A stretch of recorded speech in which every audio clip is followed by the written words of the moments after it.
Greetings and various assorted salutations. This is a tech tutorial for teachers to show them how to set up OBS, or Open Broadcasting Software. The idea behind this program is you'd like to screencast whatever's on your screen, so like a PowerPoint presentation or a tutorial or something. And while there's other software that's easier to use, like Screencast-O-Matic, this program can be relatively easy to use after you've gone through the setup process. The reason why it might not be considered as easy to use is like Screencast-O-Matic. You saw the demo previously. You hit the record button, bam, bam, done. We're looking at teachers where we may not have a lot of time to finesse things, and so we'll probably record things in 1 or 2 goes and then call it good, because our goal is to release content relatively quickly, and we don't have the resources, training, or necessarily the savviness to do the really fine editing software. But the nice thing about Open Broadcaster software over like Screencast-O-Matic or a few other programs is this program has unlimited video links. Additionally, it's free, it's open source, which means you're not stealing it from anyone. It was designed for live streaming and recording. If you're in the video game world, you've probably heard of this. Your students, some of them might have even heard of it.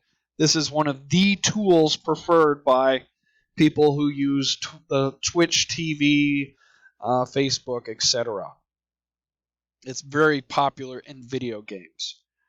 But it's a very high-tech, very advanced program. We're going to use it to do something relatively simple. So let's go look at the program itself. I won't walk you through the download procedure, which you can get from their website as listed up here. You get it for whichever system you've got. And then you go through the setup procedure. Essentially, the setup procedure is fairly straightforward. It'll ask you to automatically set up things, and you just need to agree to it. And then make sure you configure it for recording first, streaming later. Not so much streaming, because if you're watching this, you're probably not trying to learn how to stream things. You're looking to record things. Anyways, once the thing is installed, you're going to need to create a scene. Now you can see over here I've already got some built because I've had this program in for a while. And the idea behind the scenes is you could theoretically have different setups. Originally this is for different video games. So like I have setups for like Monster Hunter World, a video game called Hat in Time, and EDF5 amongst other things. But you only need one scene for the most part, and that one scene is going to be, well, screencasting. So let's go ahead and click that plus sign. And let's create a new scene. You might want to just call it Screencast. Click OK. Now we need to add some sources. This is where you get the material information to set things up. Already you can see that the microphone is dancing, so the microphone is already configured. You can also record desktop audio. I usually have that turned down a bit because I don't use that as much. You can actually mute it if you want, or you can mute your microphone, but you got options. Anyways, adding sources. First source we need a video capture device. This is what they call a webcam. So go and mash that button. And you can already see that I have several different things that already exist. They're all for different things, but I'm just going to call this webcam for ease of use. Click OK.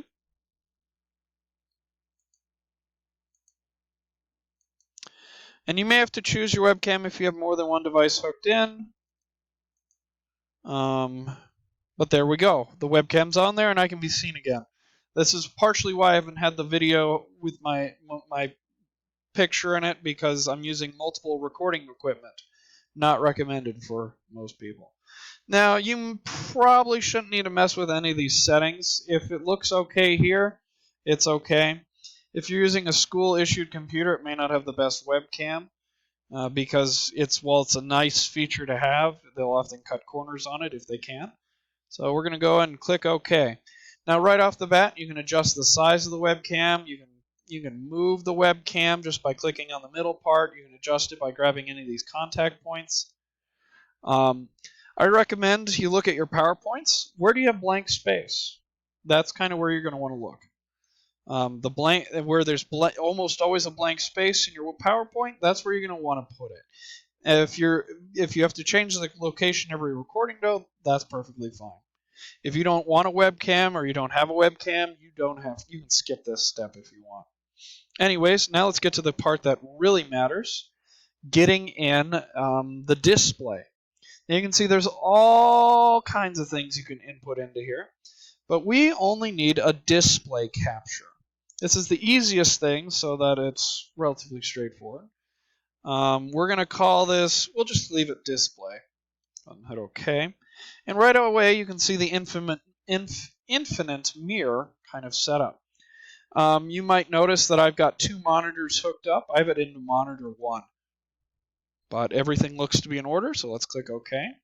And you can see there's black space over here and black space over here. We need to adjust the size of things a bit. It looks like there'll be a little black space over here. I've never quite gotten good at fixing that. I'll just roughly center it. Now, right off the bat, you'll notice that I've disappeared. Oopsies. So what we need to do is click on, you can see here, you can see these different parts. They turn red and blue when you're on them, blue when they're not. So let's click on webcam, and you can move it up a bit. So let's hit that button. And now you can see I'm overlaying this portion. I'm sure there's a way to fix these, but I don't really see the point in fixing them at this time. The goal is to get a basic screencast thing set up. So we're going to actually slide this over here. This actually works to my advantage because now the webcam is partially not interfering with anything. Anyways, and that's it. That's how you set it up. The other thing that I recommend doing is you go into settings right here. And in settings, you do not need to mess with any of these things. I like to use the analogy. This is kind of like using a sports car. Well, not a sports car. What's a good analogy? This is kind of like using a rocket ship to go to the grocery store. This thing can do way more than what we're using it for in our simple little recording lectures activity. So I would advise against messing with these settings unless you know what you're doing. The main thing you're going to want to look at is go to output. One of the things you will want to do, this, is you will want to select where you record these files to. Make sure it's a place you can find on your hard drive. If you have an external hard drive, I highly recommend maybe sending that footage there, because the weakness of this program is when the computer's hard drive fills, it stops recording. And if you make a lot of these things, you're going to run into some issues. I don't see any point messing with the file quality stuff. The other thing you might want to work with is recording format. It defaults to MKV, which is a really good format if you know a lot about software computer video editing and whatnot. However, most of the time, your goal is to put it into an MP4 file anyways. Instead of running the conversion for it, just encode it into an MP4. Now, right off the bat, you'll get some warnings. It may modify the quality of the recording, and one of the things, this is a weakness of MP4 and MOV files, is that if you don't finish the recording, the file corrupts and you lose the recording. So when you're going start, you hit start the recording and say your computer crashes. That's what it means, blue screen of death, BSOD. That's what that is, power loss, etc. If the power cuts out while you're making this, you lose the video. Whereas in an MKV file, it would be more likely to preserve the video. The reason why I'm telling you set it to MP4 for your purposes is simply because your goal is to, if you're going to upload this to, say, if you're going to give this file to a student, if you're going to put this file on the internet, MP4 is a media standard. Apple devices use it. Windows devices use it. I believe Android can use it as well. It's the most accessible format available. So you want to set it to MP4 for ease of use.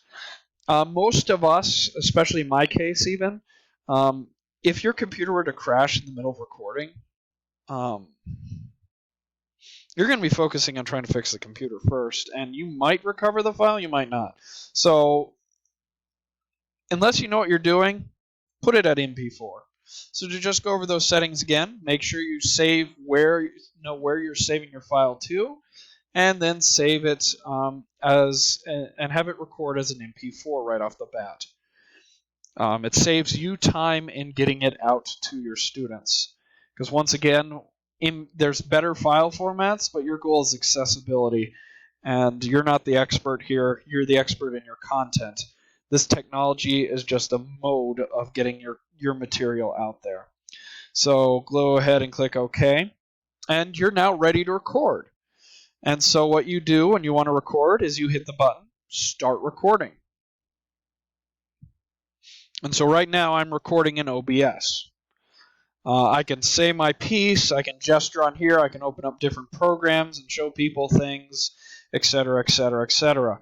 If I want to pause the recording, you hit the pause button. And if you want to resume it, you hit pause again. And you'll see that it said pause. Let me do it again. It's paused. Now it's not paused. Now you're all done. You're done with the video. You can hit stop recording, and then you're done. You're set. Excellent. So that's all there is to it, and then you can access the file wherever you accessed it, rename it, do whatever you need to do with it.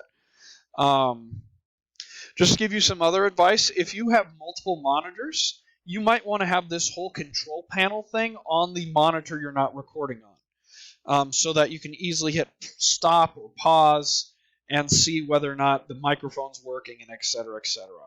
Because this shows you exactly what's happening on the screen as you're recording.